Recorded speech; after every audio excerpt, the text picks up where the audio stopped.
அன்பார்ந்த நேயர்களுக்கு வணக்கம். நான் உங்கள் மதுசூதனன் கலைச்செல்வன். தினம் ஒரு கதை நிகழ்ச்சியில் இன்று உங்களை சந்திப்பதில் மகிழ்ச்சி கொள்ளுகிறேன். ஒவ்வொரு ஆண்டும் பலவேறு பண்டிகைகளாலே சூழப்பட்டதுதான் தொன்மையான கலாச்சாரங்களினுடைய ஒரு முக்கியமான அடையாளமாக இருக்கிறது. அந்த பண்டிகைகளை கொண்டாடுவதற்கான காலத்தை நிர்ணயம் செய்து வைத்திருக்கும் விதம் நம்மையெல்லாம் வியப்பில் ஆழ்த்துகிறது. அதிகமாக அந்த காலத்திலே வானியல் ஆராய்ச்சிகளெல்லாம் நடந்திராது என்று நாம் பொது புத்தியினாலே சிந்தித்திருக்க, இவர்களோ சூரிய உதய காலம், சூரியனுடைய அஸ்தமன காலம், இதை வைத்து பூமி பந்தானது சுற்றி வருவதற்கு எடுத்துக்கொள்ளும் நாட்களின் கணக்கு, பருவங்களினுடைய மாற்றம், அந்த மாற்றத்தாலே நாம் சந்திக்க வேண்டியிருக்கக்கூடிய பாதிப்புகள், இவற்றையெல்லாம் முன்கூட்டியே மிக துல்லியமாக கணித்து வருடந்தோறும் இந்த சுழற்சி முறையை மிக பிரபலமாக அனுஷ்டித்து அதை விழாக்களின் மூலமாக, கொண்டாட்டங்களின் மூலமாக நினைவில் வைத்து கொள்ளும் விதமாக ஒரு நாட்காட்டியை அமைத்து கொண்டு அதன்படியே இதிலே கலாச்சாரம், பண்பாடு, சமூக ஒற்றுமை முதலியவற்றையும் பேணி பாதுகாத்து வந்திருக்கிறார்கள்.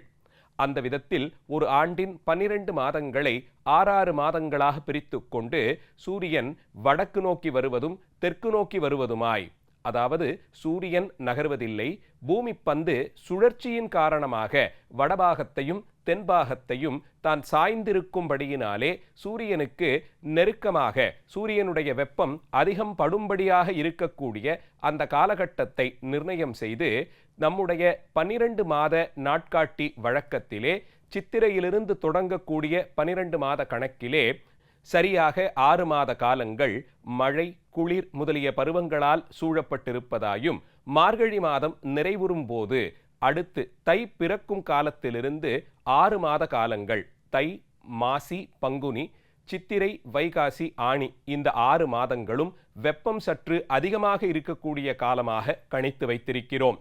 அதனால்தான் தை மாதத்தினுடைய பிறப்பையும் ஆடி மாதத்தின் பிறப்பையும் தமிழகத்தில் குறிப்பாக, இது இந்தியா முழுவதிலுமே வழக்கமாக இருந்தாலும் தமிழகத்தில் குறிப்பாக விழாக்களுக்கான காலமாக கொண்டாடி வருகிறோம். இந்த 2 நாட்களுமே தை மாதத்தின் முதல் தேதியும் ஆடி மாதத்தின் முதல் தேதியையும் முறையே உத்தராயணம், தட்சிணாயனம் என்ற சொல்லால் அழைத்து அந்த 6 மாதங்களின் வருகையை, அதனால் ஏற்படக்கூடிய மாற்றங்களை, இந்த மாற்றங்கள் நம்மை பாதிக்க இருக்கும் விஷயங்களையெல்லாம் கருத்தில் கொண்டு விழாக்கள் மூலமாக அனுஷ்டித்து வருகிறோம். அந்த விதத்தில் தை மாத பிறப்பை முன்னிட்டு சூரியனுக்கு நன்றி தெரிவிக்கும் விழாவாக பண்டைய தமிழர்கள் கடைபிடித்து வந்த வழிமுறைதான் பொங்கல் விழா என்றழைக்கப்படும் இந்த விழா நாள். பொங்கல் விழா என்பது சமூகத்தின் அத்தனை தட்டு மக்களும் தவறாமல் கொண்டாடக்கூடிய ஒரு விழாவாக இருக்க பார்க்கிறோம். வடமொழியிலே இந்த தினத்தை மகர சங்கராந்தி என்ற சொல்லால் அழைப்பார்கள். இந்த தை மாதத்திற்கு வடமொழியிலே மகர மாசம் என்று பெயர். சித்திரை மாதம் தொடங்கி நாம் கொண்டாடக்கூடிய அந்த மாதக் கணக்கை 12 ராசிகளின் பெயரால் அழைக்கும் வழக்கம் உண்டு. வடமொழியிலே சித்திரை மாதத்தை மேஷ மாசம் என்று தொடங்கி 12 மாதங்களையும் வரிசையாக 12 ராசிகளின் பெயரால் அழைப்பதாலே இப்போது தை மாதம் பிறந்திருக்கும் காலத்தில் அதை மகர மாசம் என்று சொல்வதாலே மகர மாசத்தின் தொடக்க நாளை, தை பொங்கல் திருநாளை மகர சங்கராந்தி என்ற பெயரால் அழைத்து கொண்டாடுகிறோம். இந்த தைத்திங்கள் நாள், அந்த விசேஷமான நாளிலே அது ஒரு புதிய தொடக்கம் போலே, பருவ மாற்றம்தான் இங்கே விவசாயத்திற்கான அடிப்படை காரணமாக அமையும். எப்போது மழை பெய்யும், எப்போது வெயிலடிக்கும், இதையெல்லாம் கணக்கில் கொண்டுதான் செய்யக்கூடிய விவசாய மரபை ஒவ்வொரு பகுதியைச் சேர்ந்த விவசாயிகளும் வரையறுத்து வைத்திருப்பார்கள். அதன்படி தமிழகத்திலே தை மாசம் தொடங்கி வெப்பம் அதிகரித்து கொண்டே போகக்கூடிய காலம் ஆதலால் அப்போது அறுவடை செய்து புது நெல்லை இறைவனுக்கு நன்றி தெரிவிக்கும் விதமாக படைத்து கொண்டாடக்கூடியதாய் இந்த விழாவை நாம் கடைபிடித்து வருகிறோம். பொங்கல் திருநாள் சற்றேறக்குறைய 5-6 நாட்கள் விழாவாக கொண்டாடப்படும். மார்கழி மாதத்தின் நிறைவு நாளை 30 அல்லது 31 நாட்கள் கொண்டிருக்கக்கூடிய மார்கழி மாதத்தின் அந்த நிறைவு நாளை பழமையெல்லாம் முடிந்து போய் புதியதொரு தொடக்கம் என்பதை காட்டும் விதமாக பழைய பொருட்களையெல்லாம் வீட்டிலிருந்து அப்புறப்படுத்தி அவற்றை எரித்து முடித்து அதன் மூலமாக இது பழமைகளெல்லாம் பழைய நினைவுகள், பழைய குறைகள் இவையெல்லாம் தீர்ந்து போய் புதியதொரு தொடக்கம், வெற்றிக்கான தொடக்கமாய் அமையும்படியாய் அந்த மார்கழி மாதத்தின் கடைசி சில நாட்கள் வீட்டை சுத்தம் செய்து தேவையில்லாத பொருட்களை எல்லாம் கழித்துவிட்டு வீட்டிற்கு வெள்ளையடித்து அதை புதுப்பொலிவோடு கூட்டிவிட்டு தை மாதத்தின் முதல் நாளை, புதிய வரவை எதிர்நோக்கி காத்திருப்பார்கள். அன்றைய தினம் காலையிலேயே வீட்டில் இருக்கக்கூடிய எல்லோரும் கலந்து கொள்ளும் நிலையில் இந்த விழா சூரிய உதய காலத்திலிருந்து கணக்கெடுக்கப்பட்டு பொங்கல் பானை ஏற்றி வைக்கக்கூடிய நேரம் கூட கோயில்களிலே அர்ச்சகர்களால் நிர்ணயம் செய்யப்பட்டு அது பொது அறிவிப்பாக ஊரெங்கும் வழங்கப்பட்டு அந்த குறிப்பிட்ட நேரத்திலே புதிதாக அடுப்பு அமைத்து, இன்றும் கூட பல ஊர்களிலே பல வீடுகளில் அதற்கென்று இருக்கக்கூடிய அந்த அடுப்பை, மண்ணடுப்பை வைத்து எரிப்பதும், செங்கல்கள் வைத்து அடுப்பு கட்டி அதை சாணத்தால் மெழுகி அதிலே பானை ஏற்றி விறகடுப்பாக்கி அதிலே பொங்கலிடுவதும் வழக்கமாக இருந்து வர பார்க்கிறோம்.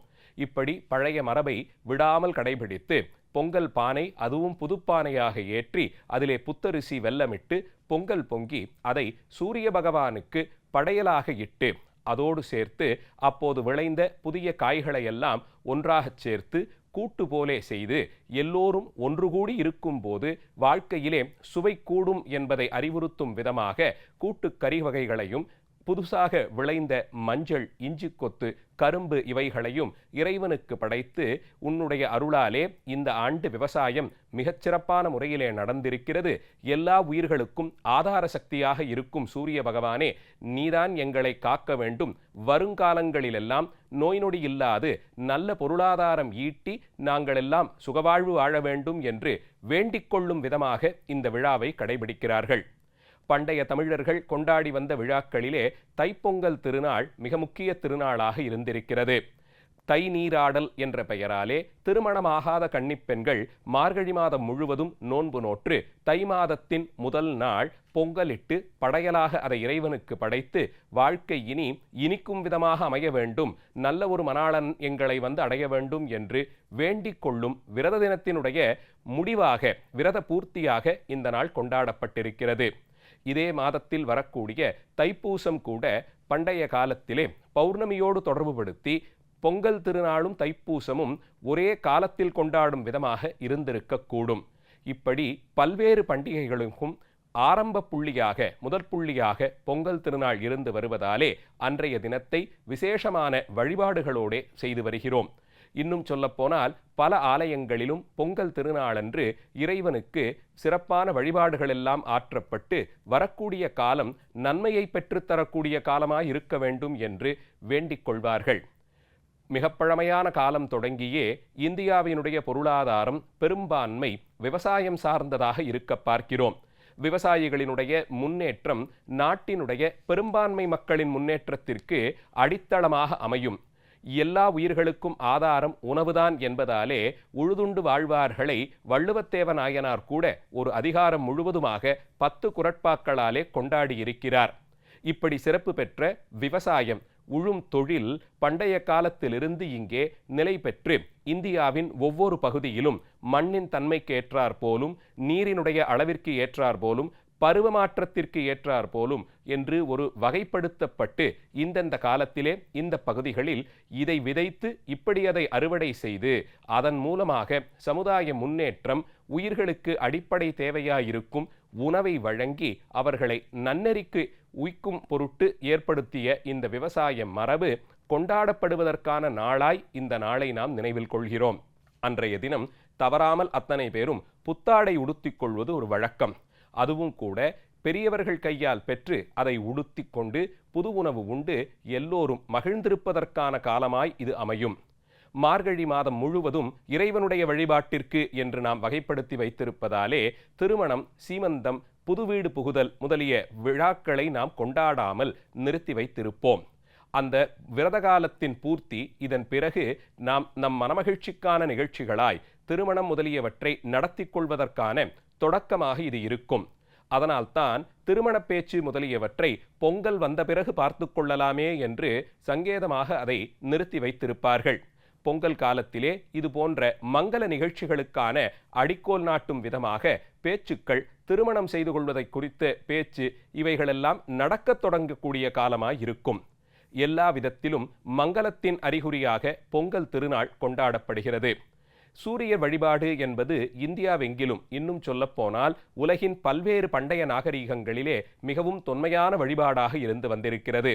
சிற்றறிவு கொண்ட சிறிய ஜீவன்களிலிருந்து நாம் மனிதர்கள், மிருகங்கள் என்று எல்லா வகையான உயிரினங்களுக்கும் உணவு ஆதாரமாக இருக்கும் பட்சத்தில் அந்த உணவை அவரவர்கள் சேகரித்துக் கொள்வதற்கான தன்மையை, அதற்கான தகுதியை ஏற்படுத்தி கொடுப்பவர் சூரியன்தான். ஒரு நாள் பொழுது சூரியஸ்தமனம் ஏற்படாமல் இருந்து விட்டால் உலகம் என்ன ஆகும் என்று நம்மால் நினைத்துக்கூட பார்க்க முடியவில்லை அல்லவா? அதனால் உயிர்களின் அடிப்படை ஆதார சக்தியாக இருக்கும் சூரியனுடைய அருளாலே தான் இங்கே அந்தந்த உயிர்க்கு தகுதியான உணவு வகைகள் உற்பத்தியாகின்றன. அந்த உணவை உண்டு நாமும் ஜீவனம் செய்கிறோம். அதனால் இது எல்லாவற்றிற்கும் அடிப்படையாயிருக்கும் சூரியனையும் அவருக்கு உள்ளிருந்து அவரை இயக்கக்கூடிய பரம்பொருளுக்கும் நன்றி சொல்லும் விதமாகத்தான் இந்த நாளை நாம் கொண்டாடுகிறோம். அந்த நாளிலே உலகெங்கிலும் இருக்கக்கூடிய உயிர்கள் நன்மை பெறும் பொருட்டு எல்லோருக்குமான நன்மையை வேண்டி இருப்பது நம்முடைய மரபு.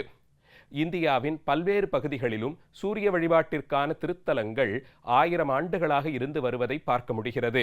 வடகோடியிலே காஷ்மீரத்தில் மார்த்தாண்ட் என்ற பகுதியிலே இருக்கக்கூடிய சூரியன் திருத்தலமும், கிழக்கு கடற்கரை பகுதியிலே கோனார்க் என்றழைக்கப்படும் பகுதியிலே இருக்கும் சூரியனுடைய ஆலயமும், மேற்கே குஜராத் மாநிலத்திலே இருக்கக்கூடிய மொதேரா சூரியன் ஆலயமும், தெற்கே குடந்தையில் இருக்கக்கூடிய சிவசூரியனாக விளங்கும் பெருமானுக்கு குலோத்துங்கன் காலத்திலே எடுப்பிக்கப்பட்ட சூரியனார் கோயிலும் என்று பாரத தேசத்தின் 4 மூலைகளிலும் 1000 ஆண்டுகளுக்கும் மேலாக சூரிய வழிபாடு இருந்து வருவதை பார்க்கிறோம்.